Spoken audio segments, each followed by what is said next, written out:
Kani ako ni siyang gi-study diri kay kaning ang motor ko yung may diferensya. Kani ako ni siyang gi-connect diri. Study ko siya.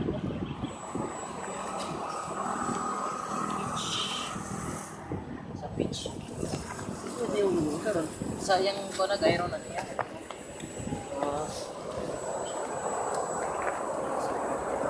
Drive. Wow. Steady. Kani wala na ako mag-connect kay kung i-connect na ko na ang control sa niya padungo. Wala lang na ako siya i-connect kay kung magkurog ni siya nga motor. Amo tayo makakurog niya. Tapos ang function ani niya bising nagtapilit steady rin siya. Wow. Kung naani siya, matras ka steady lang yan. Wow, sa yung focus. Kaya ganahan ko ba nga, makunik sa i-hover na nila. Kasi dungo lang. Oo.